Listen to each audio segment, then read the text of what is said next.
अस्सलाम वालेकुम। मैं समीम रहीम और आप देख रहे हैं हमारा यूट्यूब चैनल। आज 6 नवंबर है और हफ्ता सन 2021। दो मामलात हैं जिन पर बात करेंगे। एक तो जो टीटीपी और हुकूमत के दरमियान जो मुज़ाकरात का मामला, और जो रात एक वजारत इत्तलात ने पहले प्रेस रिलीज़ जारी कर दिया, फिर उसको वापस ले लिया। तो क्यों जारी किया पहले वजारत इत्तलात ने, क्यों इसको वापस लिया, ये एक ऐसी कहानी है जो मैं आज आपको बयान करता हूँ कि एक अहम सेंसिटिव मामले पर किस तरीके से जो आपस की लड़ाई है या बेवकूफ़ी जो है वो किस तरीके से वो इतने अहम मामले को नुकसान पहुँचाने की कोशिश की जा रही है। और जो पार्लियामेंट का जो इजलास है, जिसमें जो नेशनल सिक्योरिटी कमेटी जो पार्लियामेंट की उसका इजलास है, जिसमें वज़राए आला भी आ रहे हैं और भी बहुत सारे लोग आ रहे हैं, और जिसमें मिलिट्री लीडरशिप ने जो लब्बैक के साथ मुआहदा हुआ उस पर भी बात होनी है। लेकिन असल जो मकसद था वो ये जो टीटीपी के साथ मुज़ाकरात हैं उनके हवाले से बात होनी थी। मैं ये क्या सैबोटाज करने की कोशिश की गई, किसने की,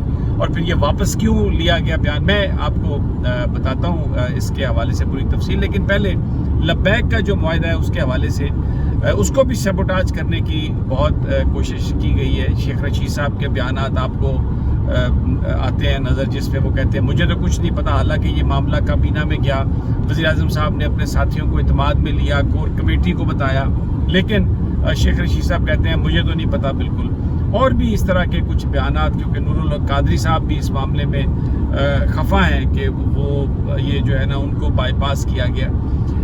अब जो सूरत हाल है उसमें आज शूरा के बहुत सारे जो अरकान हैं उनकी ज़मानत हुई है, लब्बैक की शूरा की। उनमें अल्लामा फारूक अल हसन साहब भी शामिल हैं, मौलाना गुलाम गौस बगदादी भी शामिल हैं। इसके अलावा और भी लोग हैं जिनकी ज़मानत हो गई है, मचल के जिनके दाखिल हो रहे हैं, और आज रात उनकी रिहाई हो जाएगी। जो कालदम करार दी गई तहरीक, उसके हवाले से पंजाब काबीना ने अपनी जो सारी सिफारिशात करके भेज दी हैं वफाकी वज़ारत दाखिला के पास, और किसी भी वक्त उसका नोटिफिकेशन हो सकता है। और इस हवाले से अगर वो नोटिफिकेशन वज़ारत दाखिला का हो जाता है तो फिर जो साद रिजवी साहब की जो गिरफ्तारी है उसके हवाले से ऑर्डर गैर मौसर हो जाएगा। आज वफाकी रिव्यू बोर्ड का कराची में एक इजलास हुआ, लेकिन उसमें पंजाब का एजेंडा शामिल नहीं था, इसलिए साद रिजवी साहब की गिरफ्तारी का मामला उसमें डिस्कस नहीं हुआ। लेकिन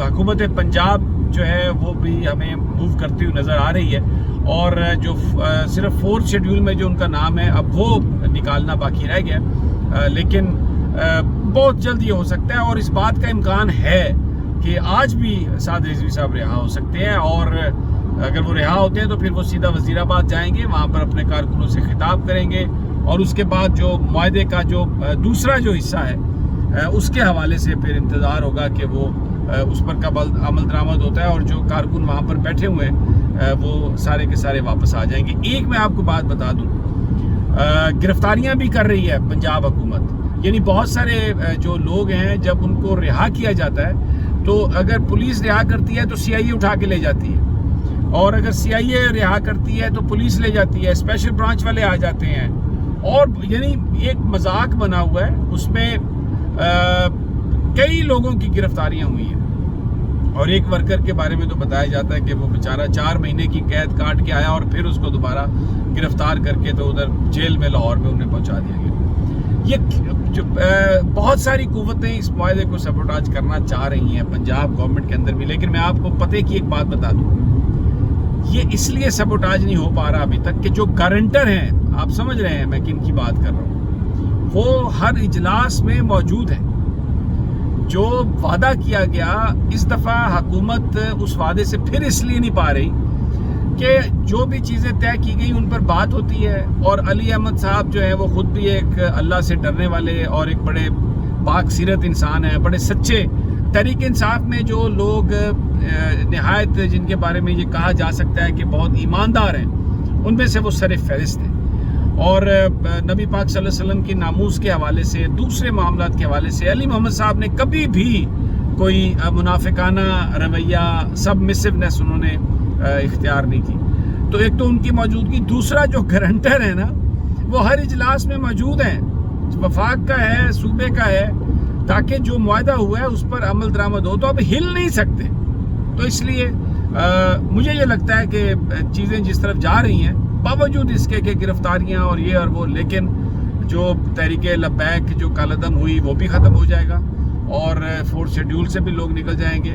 ساتھ رضوی صاحب بھی رہا ہوں گے اور یہ سارا معاہدہ جو ہے، جو بہت ساری چیزیں ابھی خفیہ رکھی گئی ہیں ملکی مفادات کے تحت، ان پر بھی چاہے وہ پارلیمنٹ کا تعلق ہے، اس کا کسی قرارداد کا تعلق ہے، ان سب پر وقت آنے پر عمل درآمد ہوگا. اس سے جو ہے نہ تحریک لبیک پیچھے ہٹی ہے اور نہ گارنٹر پیچھے ہٹے ہیں، اور پھر حکومت نے بھی اس بات کو تسلیم کیا. اب آ جاتے ہیں یہ ٹی ٹی پی والے معاملے پہ. پارلیمنٹ کا اجلاس جو بلایا گیا ہے، جس میں چاروں وزرائے اعلیٰ بھی ہوں گے، وفاقی کابینہ کے لوگ بھی ہوں گے، وزیر اعظم صاحب نہیں ہوں گے کیونکہ ان کے پاس ٹائم نہیں ہے، وہ پارلیمنٹ کے اجلاس میں بہت کم ہی آتے ہیں. وہاں پر ملٹری لیڈرشپ جو تحریک طالبان کا جو معاملہ ہے، اس پر ملکی قیادت کو اعتماد ملے گی، جو ان کے ساتھ گفتگو ہو رہی ہے. اب یہ معاملہ بڑا سینسٹیو ہے، اس لیے کہ محترمہ بے نظیر بھٹو صاحبہ کی شہادت بھی اسی گروپ کے ہاتھوں ہوئی. پھر جو اے پی ایس ہے، جو وہاں پر پشاور میں جو سکول میں جو ہمارے بچوں کو شہید کیا گیا، اور اس میں بھی وہ بھی تحریک طالبان پاکستان نے ہی وہ سب کچھ کیا، اور بھی انہوں نے بہت سارے واقعات کیے. تو یہ ایک بہت سینسٹیو معاملہ ہے، اور اس پہ جب تک آپ کنسنسس نہ لیں، سٹیک ہولڈر سارے اس پہ ایگری نہ ہوں، کوئی بھی فیصلہ جو ہے وہ نہیں لیا جا سکتا. اور یہ پارلیمنٹ کا جو اجلاس بلایا جا رہا ہے، اس کا مقصد یہ ہے کہ اس میں آپ پیپلز پارٹی ہے، نون لیگ ہے، دوسری مذہبی جماعتیں ہیں، اور لواحقین ہیں، اے پی ایس کے لواحقین بھی ہیں جو شہادتیں ہوئی تھی بچوں کی ان کے. تو یہ ان سب کو اعتماد میں لے کے تو پھر ایک ملکی مفادات میں ایک بڑا فیصلہ کیا جائے، جس میں زخم لگے ہوئے ہیں اور لوگ بڑے رنجیدہ ہیں. کوئی بندہ بات نہیں کرنا چاہتا، لیکن بعض اوقات آپ کو بڑے فیصلے کرنے پڑتے ہیں. لیکن یہ ہوا کہ وزارت اطلاعات نے ایک 4 لائنوں کا وہ جو ایک فائل تھی نا جناب، اس کے اوپر جو لکھا ہوا تھا، اس کو بطور پریس ریلیز جاری کر دیا کہ جی جیسا کہ وزیر اعظم صاحب اپنے انٹرویو میں کہہ چکے ہیں کہ تحریک طالبان پاکستان سے مذاکرات ہو رہے ہیں، اور یہ اس میں جو علاقے کے لوگ ہیں ان سے بھی پوچھا جائے گا، اور یہ جو امن کے لیے ہے، ملکی استحکام کے لیے ہے، اور حکومت کی رٹ کے لیے ہے. اور ابھی معاہدہ ایک سیز فائر کا ہو گیا ہے، اور دیکھ کے کہ آگے کیا ہے، اس پر پھر اس پہ توسیع بھی کی جا سکتی ہے. اب یہ بالکل سٹیک ہولڈر سے پوچھے بغیر یہ پریس ریلیز آ گیا جناب. اس میں کوئی نہیں پوچھا کسی سے، انہوں نے حکومت پاکستان نے اس کو جاری کر دیا. پھر بعد میں اب میں کیا کہوں، جب ادھر سے کہا گیا کہ یہ اتنا اہم معاملہ ہے، ایک پارلیمنٹ کے اجلاس میں بات ہونی ہے، تو آپ یہ جو اس کو کر رہے ہیں، کیا آپ یہ تاثر دے رہے ہیں کہ جو وہ پارلیمنٹ میں جو بریفنگ ہے اور وہ جو اجلاس ہے، وہ صرف لوگوں سے ٹھپا لگوانے کے لیے کیا گیا؟ اتنی بڑی غلط فہمی آپ پیدا کرنا چاہتے ہیں تو پھر فوراً جی ہم یہ واپس لے رہے ہیں، نیا بیان آئے گا، پلیز اس کو پبلش نہ کریں. لیکن آپ اس ساری صورتحال کے تناظر میں دیکھیں نا، جو اس سے پہلے ڈی جی آئی کی تعیناتی اور جو انٹرویو یہ وہ، میں یہ باتیں اس لیے کر رہا ہوں کہ حکومت جو ہے اس میں کچھ لوگ ایسے شامل ہو گئے ہیں جو اس وقت سول ملٹری ریلیشن شپ کو سیبوٹاج کرنے کے لیے نہ جانے کیا کچھ کر رہے ہیں. اور یہ جو تازہ ترین یہ جو واقعہ ہے، یہ ٹی ٹی پی کے حوالے سے جو گفتگو جو لیک کی گئی، جو پریس ریلیز جاری کیا گیا، بھئی آپ پوچھ کے کریں سٹیک ہولڈر سے. مذاکرات آپ تو نہیں کر رہے ہیں، کیا وزیر اعظم صاحب مذاکرات کر رہے ہیں؟ خود تو نہیں کر رہے ہیں وہ مذاکرات.